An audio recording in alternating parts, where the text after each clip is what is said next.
getting funding for young researchers is really very difficult. So when I get the funding, I was so excited, and it was almost like winning a lottery because it's just so hard to get fundings. You know, I guess I'm just like any other young boy scientist who's willing to take the big challenge. MS has been around for the last 150 years, and it's still a disease that we're not able to solve it. So my studies was actually about looking at the body's metabolism. In our studies, we have successfully identified this metabolic signature, and this will be the world's first biomarker to actually track the disease progression. In the long run, it will benefit us and to bring us to the next step of finding a cure in a much faster way.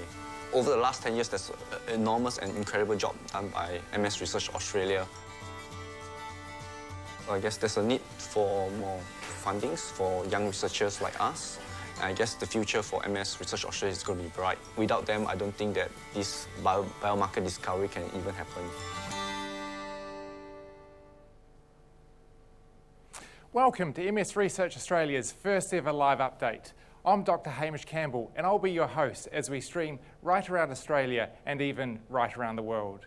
We've just seen a video of Dr Edward Lim. He was part of a team that came up with the first ever blood test to differentiate between the different types of MS.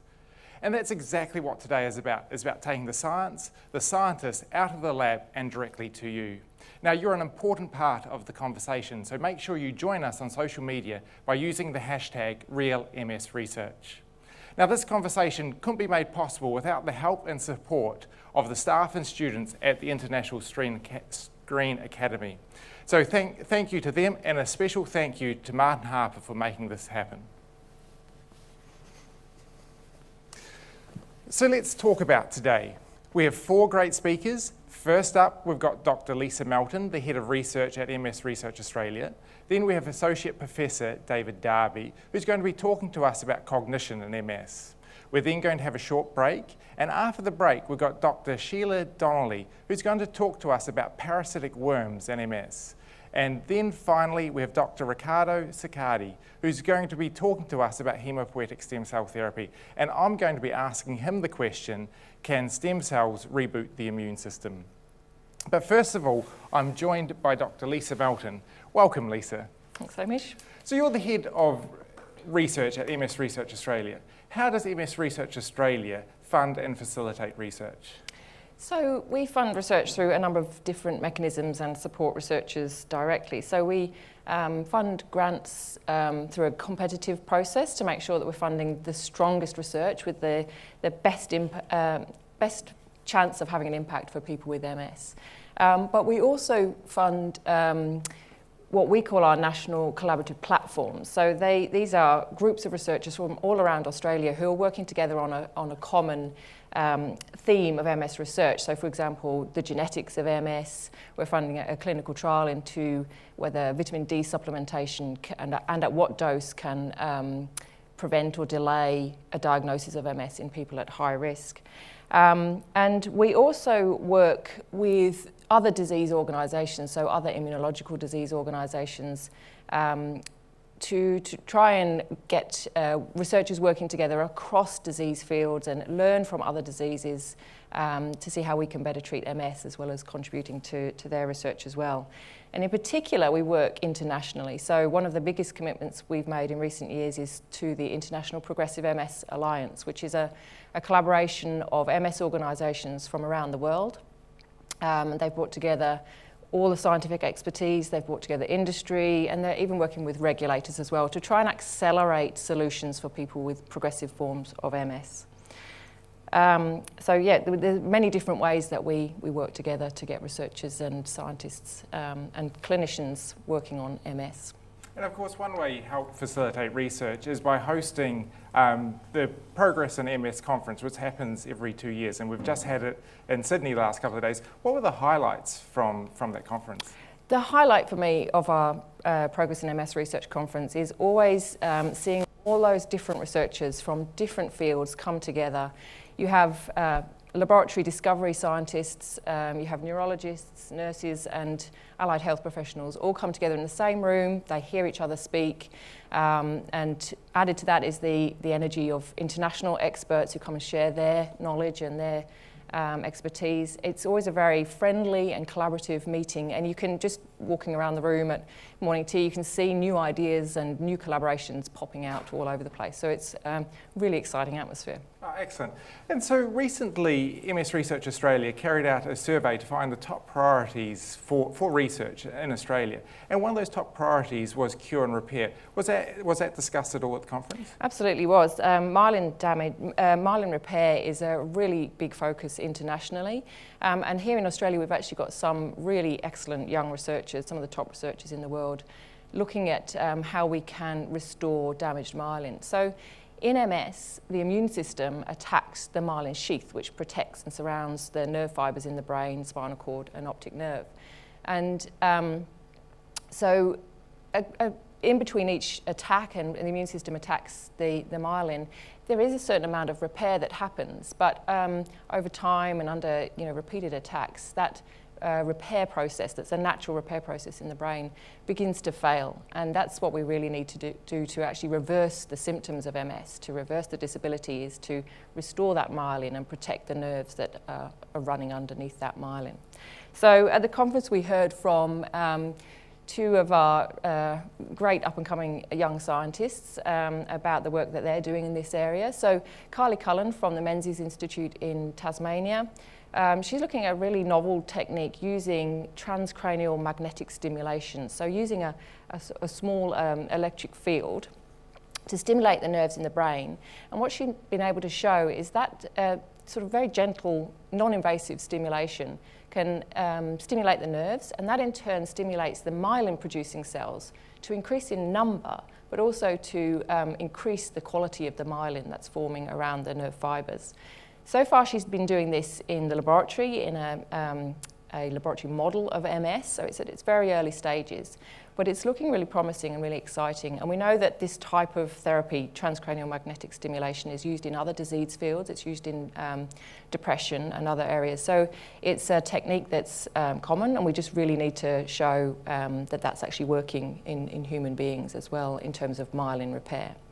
We also heard a different approach from another young researcher, Jessica Fletcher, and she is looking at a natural chemical in the brain called brain-derived neurotrophic factor, which is already been shown to be a part of the biological system that helps myelin grow and repair.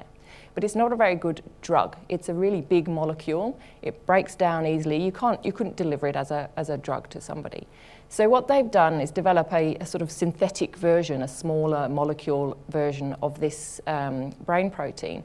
And she's been showing that using this chemical, this drug, they can actually, again, stimulate myelin to grow and repair and improve the quality of myelin that's forming around the nerve cells as well.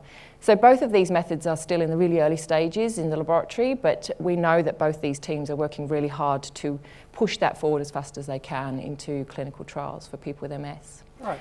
So, but surely kind of repairing the damage is kind of pointless if you can't kind of stop it in the first place. So is there any progress being made in kind of stopping the damage in the first place? Yeah, so we've got an amazing array of drugs that help in relapsing remitting MS now that actually stop the immune system from attacking the myelin. But what, and that's, so we really need to sort of refine and improve the way those medications work. They're very effective, but the more we can learn about how those medications work and how they target the immune system in MS, we can try and improve the efficacy and try and reduce the side effects of some of the treatments and the risks associated with some of those treatments. So the immune system is hugely complex. It consists of a huge array of different types of cells, and I've sort of simplified that in the diagram I've got up on the slide there.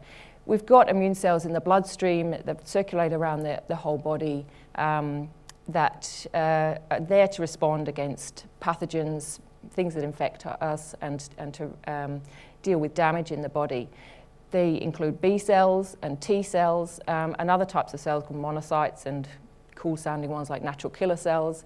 And we know that T cells have traditionally been the ones that have been blamed for MS. But a lot of the research now is showing us, and a lot of the treatments are showing us, that B cells are playing a huge role.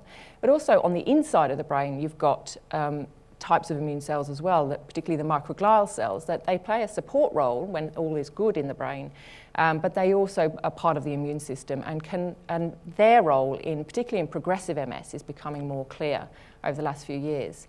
So at the conference we had a particular theme about B cells. It's a very hot topic at the moment in MS research, which has been driven to a certain extent by some of the treatments that have come through that specifically target B cells.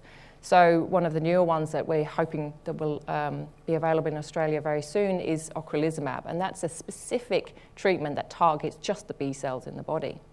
And so we heard from Professor Jan Luneman from Switzerland, who has been looking at the way those B cell targeting treatments work. And so the success of those treatments is really exciting.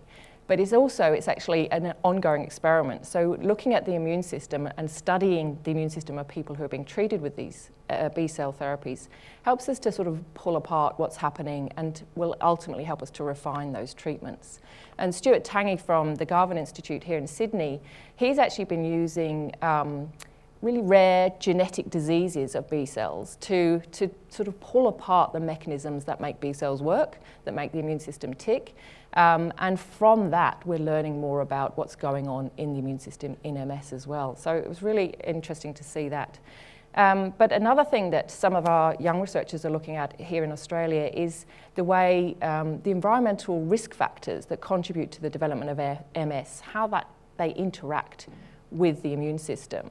And in particular, one of the great talks of the conference was from a young researcher, Dr. Felix Marsh-Wakefield, and he was looking at how ultraviolet light, which is a known risk factor, so if you have low exposure to UV, that increases the risk of developing MS. But we've had very little information on why that is, partly to do with vitamin D, but also partly to do with the direct effect of UV on the immune system. And so Felix's work has been showing us exactly how ultraviolet light targets immune cells in the skin, which then suppress the B cells, and that may be how ultraviolet light is reducing the risk of MS. So progressive MS is probably one of the great unmet goals or challenges in the MS field. We've made great advances in relapsing remitting forms of MS, but progressive MS still kind of remains a challenge. What sort of work is kind of happening in progressive MS? Yeah, so it's a huge focus internationally, and it's been a lot of the focus in the last few years has really been driven by the International Progressive MS Alliance. And MS Research Australia is one of the managing members of that alliance. And as I mentioned earlier, they're bringing together all the right expertise in the room to focus attention on that. Thought leadership, bringing together the expertise, but also funding research projects. And they funded just in the last year 3 major collaborative network awards, international collaborations that are going to be looking at 3 different aspects of progressive MS. So looking at the 2 drug discovery processes, looking at myelin repair, as we've already talked about, but also looking at the immune system that is playing its role particularly in progressive MS. So we know that in progressive MS, the immune system that's in the rest of the body, in the bloodstream, plays a lower role in the progression of the disease, and it seems to be more the immune system and processes in the brain that are contributing to that ongoing destructive process. And we had Professor Jack Antel from McGill University in Canada come and give us a really excellent review of all of those different processes that are happening in progressive MS, the role that microglial cells are playing, the role that energy metabolism in the brain plays, so in causing stress to the nerve cells after, during the damage, and the way that the nerve cells degenerate. So it was really good to have that overview.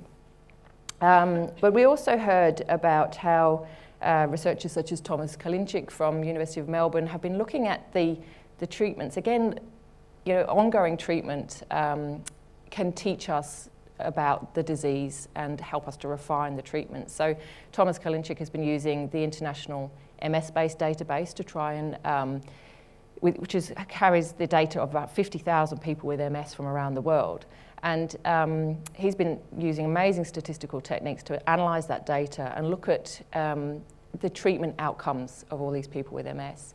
And his work shows that, some of the treatments for MS can help progressive disease, but it's mainly in those people who have ongoing inflammation, so the inflammation that's coming in from outside of the brain, it helps sort of focus attention on where we can still help people with progressive MS, but also where the gaps are, so that we can start developing the treatments such as what Jack Antel was talking about, that target other parts of the brain and nervous system. But also, one of the biggest challenges in progressive MS is being able to measure progression, so that when we do develop treatments that target progressive disease, we can work out in a relatively short time frame of a clinical trial whether those treatments are working. And we saw some really innovative talks actually at the conference from some of the young researchers about how we can go about doing that.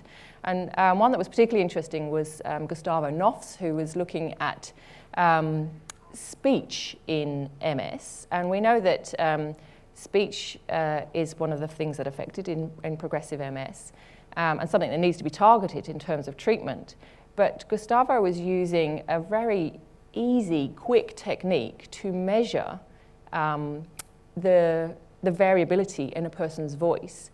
And it's, you can measure it really cheaply, you can measure it really quickly, and get real-time feedback on how progressive disease is affecting the voice. And you can probably do it remotely as well. Absolutely, yeah. So that was really exciting. Obviously, again, still in the early stages, but these are the things that we really need to bring together, not just developing the treatments, but developing the ways to measure and prove in clinical trials that these drugs work, so that we can get the regulatory bodies to bring those drugs on quicker for people with MS.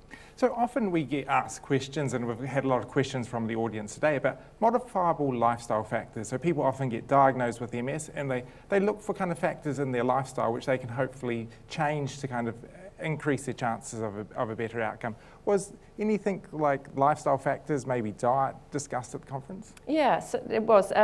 Diet's a really hard thing to analyse and study. In human beings, humans are hugely variable organisms, and we all have vastly wide arrays of diets and dietary factors. We have genetic factors that affect the way that we process our food. So there's so many different factors involved in studying diet in MS that it has been really challenging. But at the conference we heard from Professor Robin Lucas, who is a world-leading authority on public health and epidemiology, which is the study of how things in our environment affect disease. And she presented work that her and her colleagues have been doing in Canberra and in WA, looking at dietary factors in MS.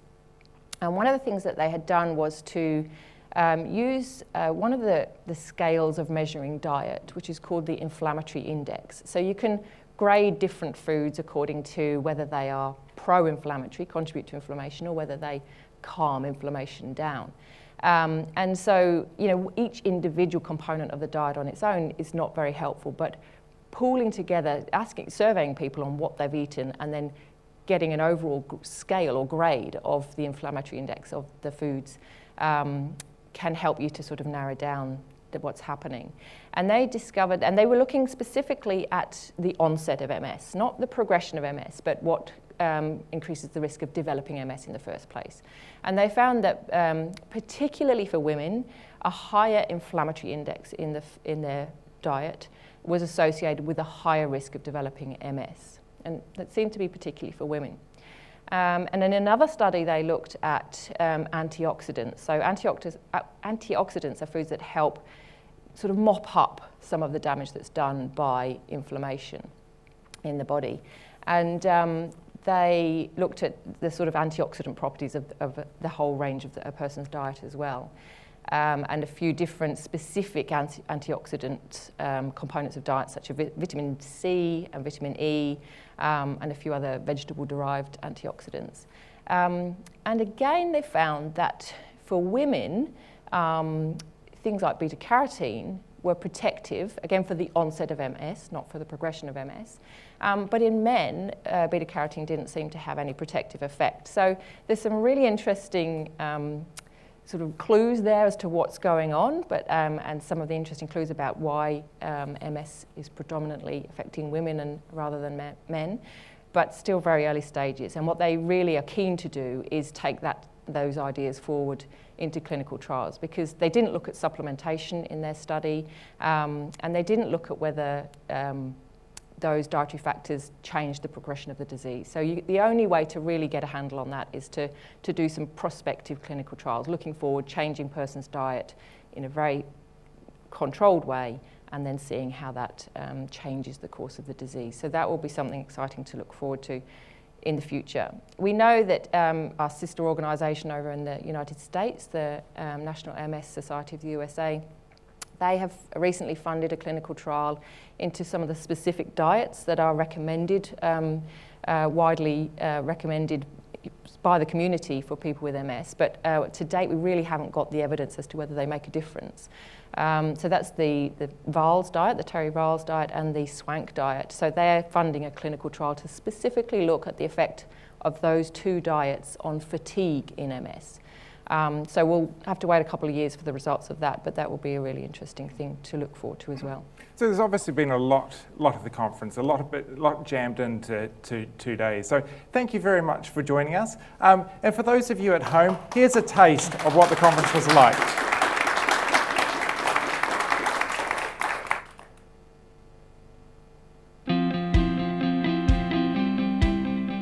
I'm Matthew Miles, I'm the CEO of MS Research Australia. I'm really excited about this conference. The international speakers are fantastic and we've got some really hot topics being discussed right at this very moment. The Progress in MS conference is really a one-of-a-kind conference. It's the only one of its type which really builds collaboration amongst our best and brightest researchers. There's over 50 researchers displaying their posters. There's 23 of our researchers who are actually presenting, and we have more than 180 people registered to attend our conference.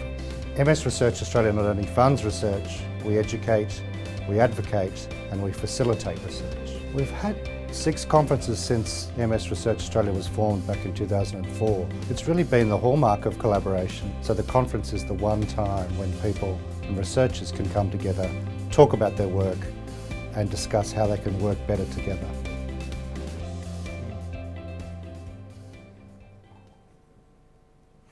I'm now joined by Associate Professor David Darby. Well, welcome, David. Thank you. So you're a behavioural neurologist. What is a behavioural neurologist? He or she is a physician who deals with, is trained in neurology and really deals with diseases of behaviour and cognition. Okay, so what is cognition, and can we actually measure it? Okay, so cognition is really thinking. It's our human thinking. It's obviously a very complex area. We like to break it down into more simple terms. We call them domains, cognitive domains. And these domains help us understand both the individual components, I guess, of thinking and how they might be affected by diseases. For example, we talk at maybe the base of a conceptual pyramid about information processing speed. This is a concept akin to reaction time, things like that. We also talk about attention, which is a very, very complex cognitive domain, which has things like concentration, vigilance, maintenance or sustaining of attention, selective attention, divided attention, those sorts of things. They're fundamental to the rest of our thinking. Perhaps hierarchically on top of that, we think about things like language and visuospatial function.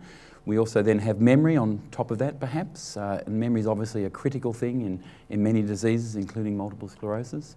And on top of that, perhaps the higher elan of what we do is what we call executive function, which is really adaptive behaviour, it's planning, problem solving, but it's also social cognition. It's the sort of things that you do when you talk to other people. You're watching their behaviour. Am I, doing the right thing? Am I saying the right thing? Is this person interested in what I'm saying? Is everybody turning away, for example, at the moment because they're not interested in what I'm saying? And so that's the way we parcellate, or we break down cognition for clinical purposes in one way anyway. And so what sort of factors kind of influence someone's cognition? Yep, okay. So at the base of that pyramid, you could conceptualise that obviously if we're going to think, we have to be awake. And so it really should be on everybody's bucket list that in the morning when they wake up, that is the first thing in their bucket list, that they wake up. And then they're thinking, and so that's when their cognition starts.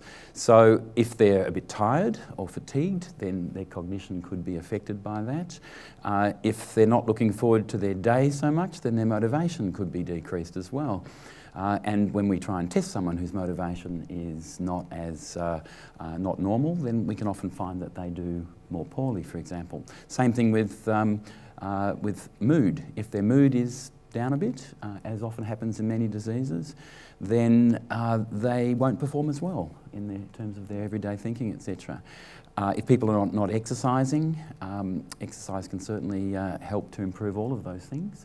And then there's a whole range, obviously, of medical diseases that can affect cognition, things like thyroid dysfunction, vitamins that are lower, etc. Other psychological or psychiatric problems, and then neurological problems as well. And so clearly things like multiple sclerosis obviously can affect thinking as well, as many other diseases can as well. And I think you asked... Sorry. No, that's good. So what actually, you've mentioned that happens, there's effects of disease on cognition. So what about specifically with MS? Okay. So if we take that pyramid that I mentioned before, the commonest things that we see in multiple sclerosis are information processing decrements. So people do tend to do things a bit less efficiently. And that's manifested by sometimes being slower at things, or if we take that concept of the pyramid, then when you have information processing and attentional deficits, then anything that's hierarchically above that can also be influenced or affected. And so a very common thing is for people to have working memory problems when, for example, the working memory is when you keep information online in order to try and manipulate it, but also keep it there for whilst you're doing other things. And if your working memory is not as efficient, it's letting you down, you can be perhaps not keeping things online as well, and if you're a bit distracted, then the initial task that you were doing can be forgotten, and you can then perhaps not go back to it because you don't quite remember what it was. Memory is also can be affected, and particularly what we see is what we could call a retrieval type of memory problem. And what that means is, and probably everybody here has had that experience where you perhaps walk into a room and blank on why you went to that room, and you think, goodness, what was it? And it's really, really hard to know. So you retrace your steps and it comes back again. We call that reminiscence. So blanking with reminiscence is extremely common. That's a characteristic retrieval problem that people with multiple sclerosis, for example, experience, where the information is not lost. Hasn't disappeared, but it's hard to retrieve. There's an inefficiency in retrieval processes. And just to make that point clear, it's very different to perhaps the other main type of memory problem that we see, which is what we call, I guess, rapid forgetting. And rapid forgetting is when the information goes in, and if you're tested on it immediately, often it's there in quite some detail. But over time, the memory stores that consolidate that information don't do as good a job, and so the information is progressively lost more rapidly. Now, that's actually not very common at all in multiple sclerosis. Right. It's something that we do see, though, in diseases such as Alzheimer's disease. Yeah, because I suppose a lot of MS patients, when we talk about cognition, probably do imagine things like Alzheimer's disease and things like that, which is probably in a different category than in MS. So is there anything we can do to actually improve our cognition? Yes, so there are a couple of things that we can certainly do that are practical things. First of all, obviously maintaining a healthy lifestyle is important, keeping yourself fit. So exercise has been associated in a number of studies, including randomised controlled trials, to be associated with improvements in cognition. In some cases where there's a progressive decline in cognition, it's been associated with a marked slowing of that rate of decline. So exercise is a really good thing that you can do, particularly aerobic exercise. Keeping yourself active. Now, there's a lot of debate at the moment, for example, about brain training, for example. Certainly, at the moment, in healthy people, I would say there is some evidence that brain training can be associated with what we call transfer effects. This is when the trained activity, which we know will improve, but that training transfers to non-trained abilities. And that's clearly what we want when we do something like brain training. There is some evidence that in certain circumstances that does work in people who are healthy. We still, I don't think in healthy people either, have actually worked out exactly what the key recipe is for doing that, but we're obviously still working on that. In MS, there is some specific research, and we heard about this at the conference, where some specific retraining can be associated with improvements in neuropsychological tests. We haven't yet seen whether that translates to real-world activities, but obviously we're very hopeful that will be the case. And then obviously treating things which are going to impair your cognition, like we talked about before, like mood, trying to keep yourself motivated, being socially involved, being active, those things in other ways mentally, all those things are important. And as well, there are also treatments, and we think that the treatment's also going to have benefits as well with cognition. Okay, so is that something kind of going to happen in the future? So what does the future hold for improving cognition in MS?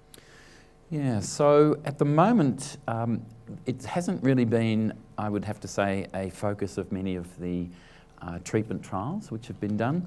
It's often what we call a secondary outcome measure, because the emphasis has been on trying to stop the disease process. So that's particularly relapses or the progression of the disease. But the evidence that we do have in some of these larger trials is that if you do measure cognition, and we can go back to perhaps how we measure it in a second, but if you do measure cognition, then there are some gains that have been measured so far. Recently there was a study called the OPERA study, which did show some benefits. Specifically, they went back and looked at cognitive improvements, which they did show with a newer drug called ocrelizumab, for example. So how do you measure it? I suppose it's something that probably would be good to have kind of a standardised test so we could actually regularly kind of measure cognitive abilities. Right, so measuring cognition in the clinic at the moment involves obviously asking the person how they think they're going. And I think that's very, very important, because the way a patient feels about their own thinking can certainly influence the way they think. It's interesting in that way. But also, you obviously have to measure it more objectively, and there are a number of ways that we can do that. Now, the gold standard perhaps at the moment is neuropsychological assessment, but one of the problems with neuropsychological assessment is that it takes usually a couple of hours to do properly, and many people with multiple sclerosis do suffer fatigue. And so if you're going to test them for that amount of time, you may introduce deficits or problems with their thinking that you didn't want, because they're not really due to their neurological condition. So there have been attempts to try and get shorter measurements. There have been neuropsychological attempts where they've cut the standard tests down and not used as many, and they've managed to get some of those down to about 15 minutes worth of testing, which is certainly practical in the clinic. Well, luckily, we don't have 15 minutes for you to test my cognition. No, we don't. Well, thank you very much. That's been very informative. So now we are going to have a short break. For those of you at home, go make a cup of coffee, get relaxed, and we will be back shortly. Now, don't forget, we're coming up after the break, we have Dr. Sheila Donnelly, who's going to talk to us about parasitic worms. And then we're going to have Dr. Riccardo Siccardi, who's going to be talking to us about stem cells.